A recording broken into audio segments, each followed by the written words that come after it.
Cody County has recently made his way back onto YouTube after a prolonged absence.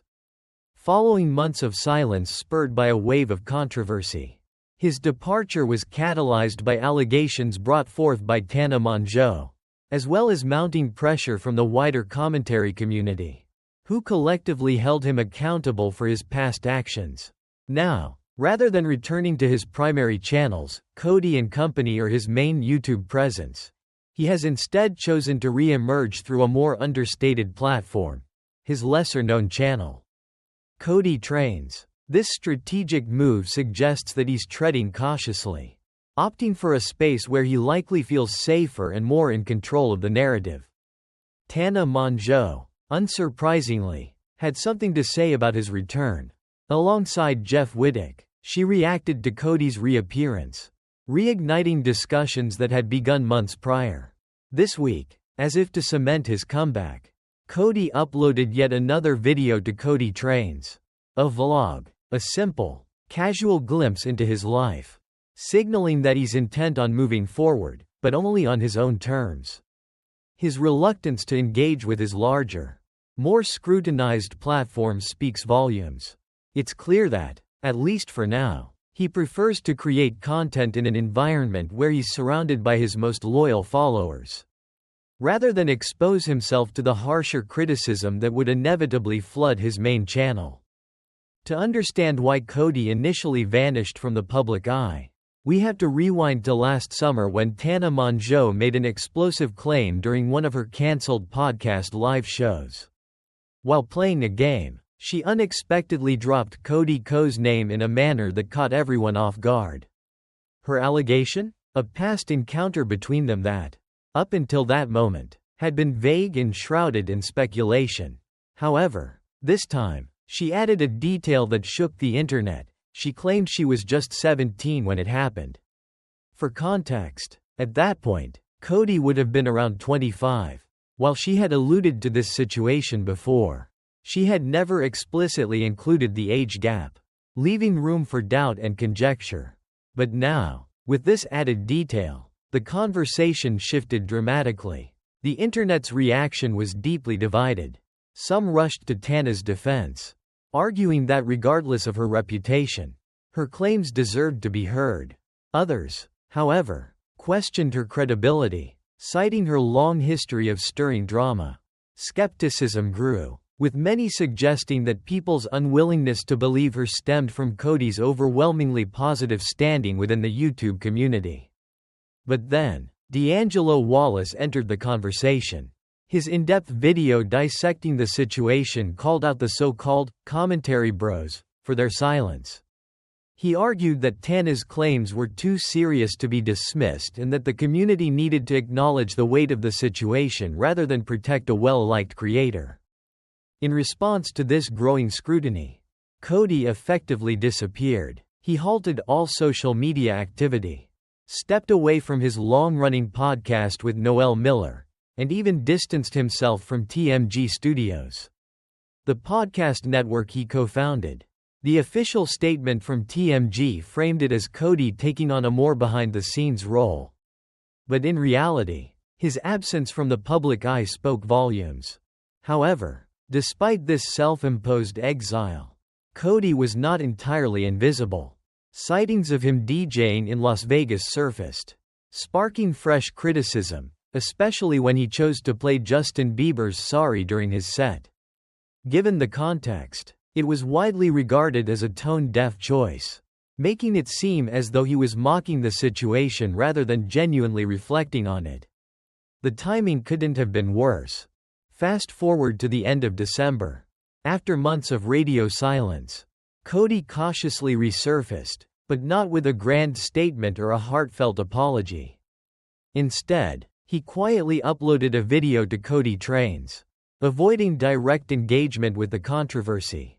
For the most part, the vlog was light-hearted and typical of his usual content, with only a brief and calculated acknowledgement of the situation tucked in at the very end. He recognized that some people might no longer support him, and he respected their decision. He didn't try to refute or explain away the allegations. He simply stated that he was moving forward and returning to his passion for creating content. "I want to vlog the whole process. Just like I did for Iron Man. You know, being creative, making things, sharing them with the world, it's just in my DNA. It's something I need to do. So I'm going to do it. Obviously, I know I've been offline for months. I get it. I understand if your opinion of me has changed. I spent the first half of my career critiquing others online. So I don't blame anyone for judging me now.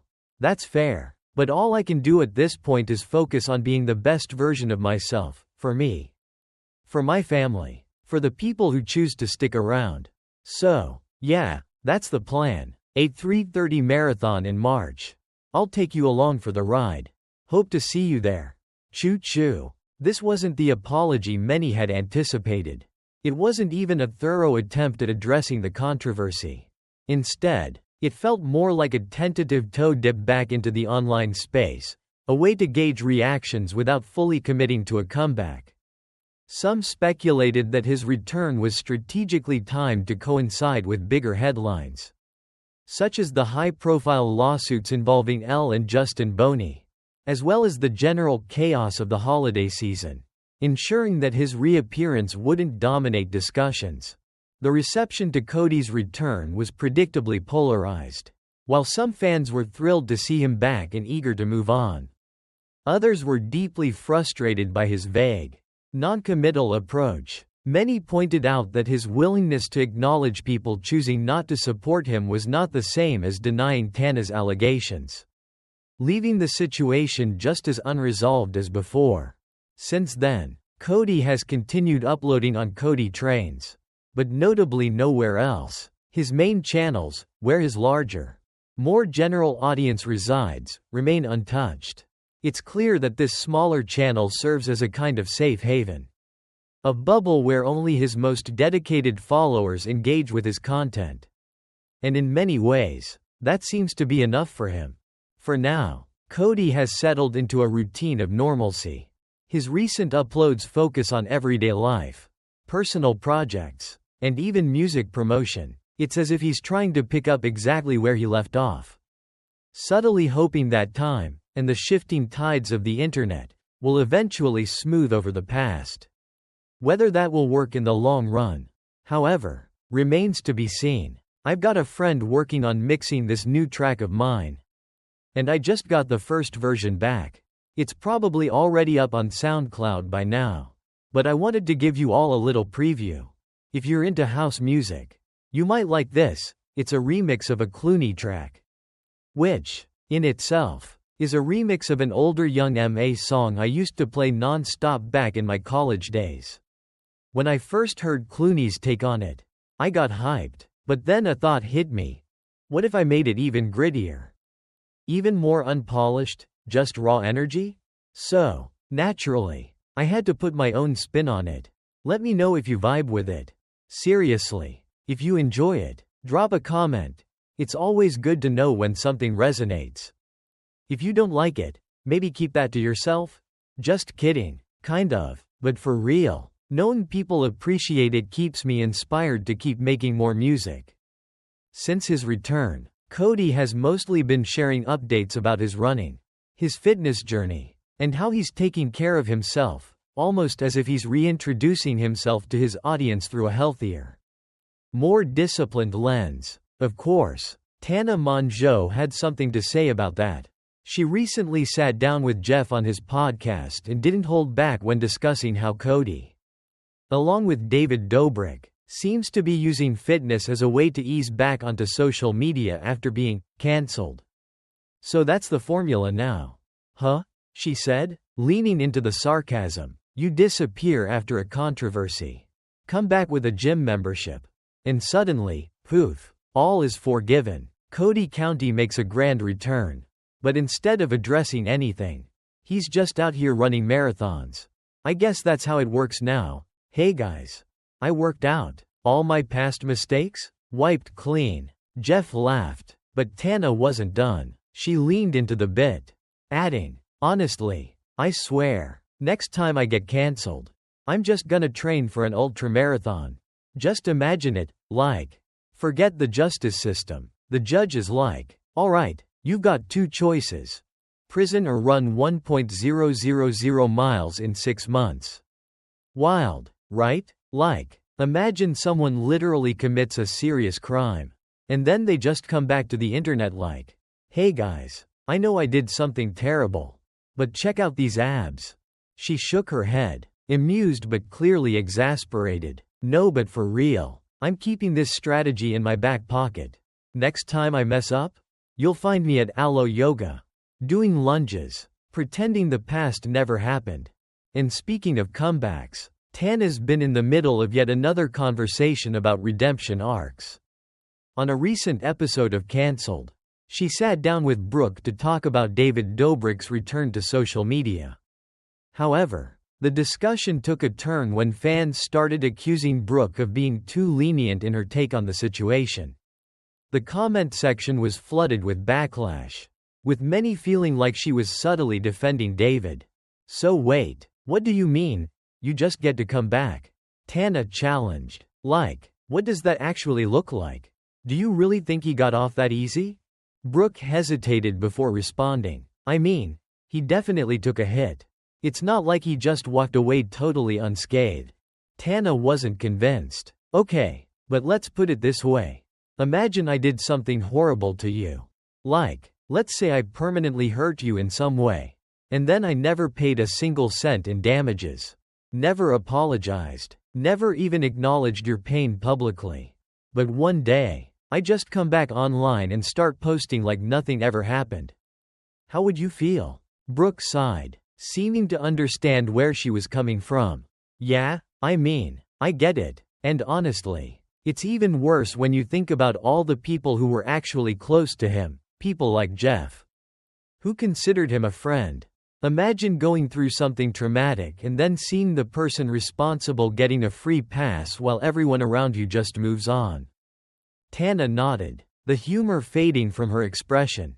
Exactly. And let's be real, if I had done something that severe, I don't think I could live with myself. Like, actually, I don't think I'd survive it. Not because of public opinion, but because the guilt would eat me alive. That's why I can't wrap my head around the idea of people just brushing things off and pretending like none of it mattered.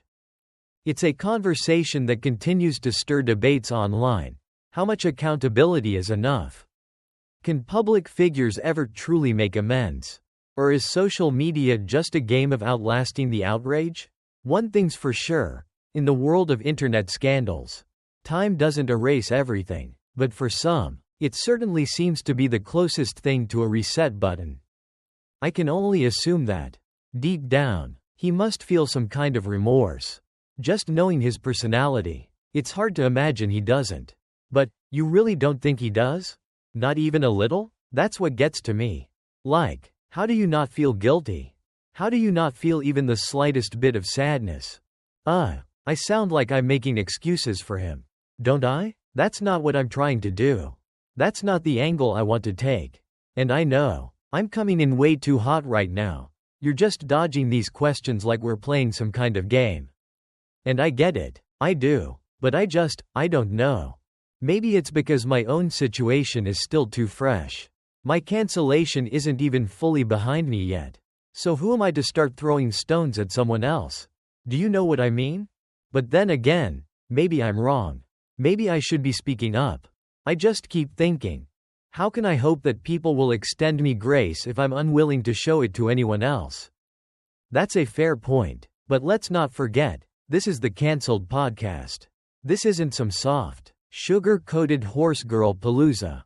Brooke did admit that watching David, despite everything, continue to live in luxury while Jeff struggles with the aftermath of what happened is frustrating. Seeing that kind of wealth, knowing how little he's done to help his supposed friend, it's just a bitter pill to swallow. But despite that, the audience wasn't entirely focused on what she was saying about David's money. Instead, most of them zeroed in on something else entirely. The fact that she wasn't taking a firm stance. They felt like she was being too neutral. And in a situation like this, playing it safe just wasn't the right move. And honestly, I get it. The way I see it, I have so much empathy for Jeff that it sets me on fire. And sure, I've heard the argument a million times. Jeff is a grown man. He made his own choices. He took the risk. Fine, but let's be real. If that were your best friend, you'd still expect an apology. You'd still want them to take accountability. You'd still want them to do something, especially when the person responsible is a literal multi-millionaire.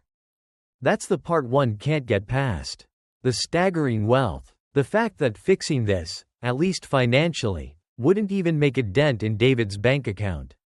And yet, nothing. Meanwhile, the comment section was brutal. People weren't just disappointed, they were shocked.